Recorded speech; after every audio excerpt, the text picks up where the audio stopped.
Hi, welcome back. And today, Toddler Playhouse has another interesting video for you. This is a topic that every mother goes through: stress and anger. Whether you're a mother of one child or multiple children, siblings, it's something you've all gone through. Stress and getting angry at your child because your child doesn't listen to you and doesn't want to follow instructions.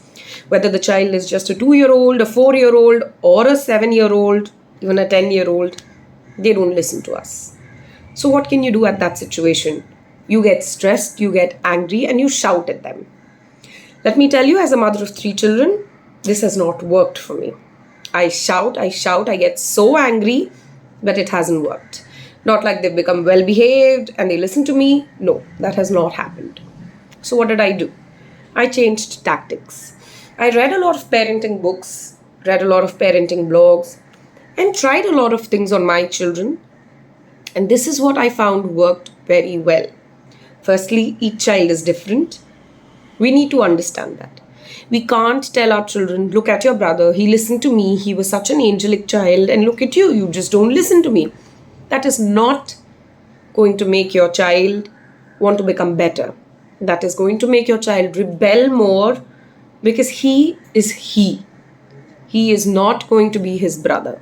We need to understand that every child is an individual with their own characteristics. What we need to do is nurture their characteristics. We need to make sure we don't aggravate the child into doing something we don't want them to do. So, what really works here is if your child is not listening to you, your child is throwing a tantrum, take a deep breath, pause, sit down at their eye level. This is very important. Look at them, look at their eyes. Sit down and take a calming breath and tell them, I understand you're upset. You wanted this, but it's not happening. But it will happen if you do this or if you do that. For example, your child is shouting, I want a chocolate right now. And the playroom is very messy. And it's lunchtime. Sit down at their eye level, take a deep breath and tell them in a firm but loving voice. Very important. A firm but loving voice, not a raised voice.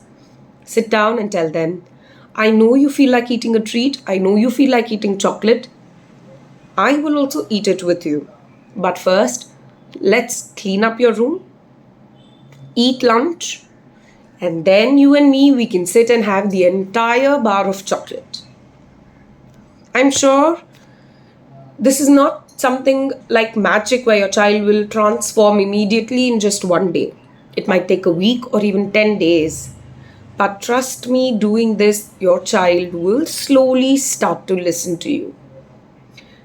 Make sure, like the example I gave you, clean up the room. Go help your child.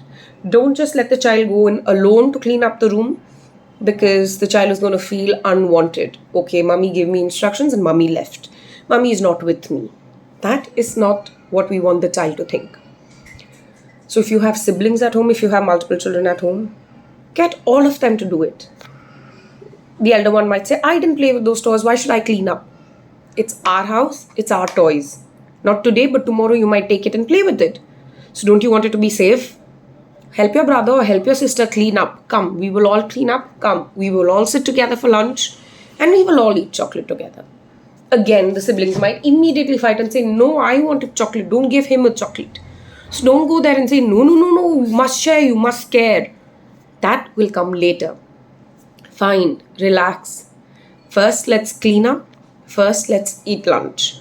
Divert them back to this because once you do that, slowly, by the time they finish cleaning up, by the time they finish eating lunch, they will forget that they wanted the chocolate only for themselves.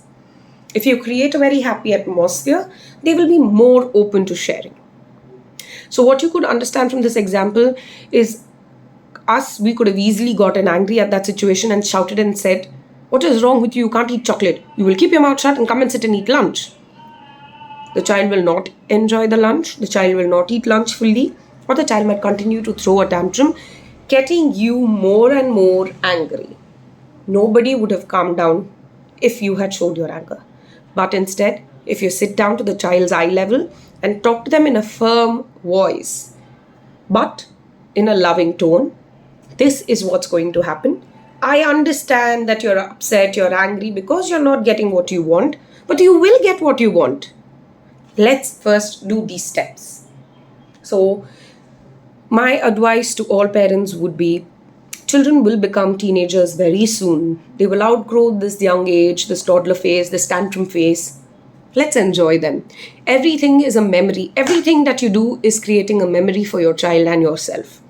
So let's try to create positive memories, especially when you get angry, when you get stressed out in situations.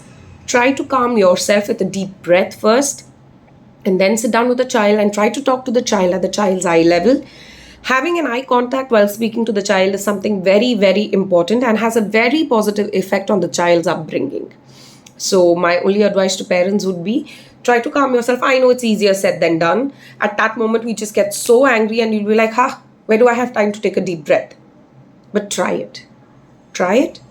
Within a week or 10 days, you will see amazing positive results. Next time, I'll be back with telling you something in detail about a child's brain, to tell you why a child acts in a certain way, why a child throws a tantrum, why we get angry when that happens. That's something I will save for the next video. See you later. Bye-bye.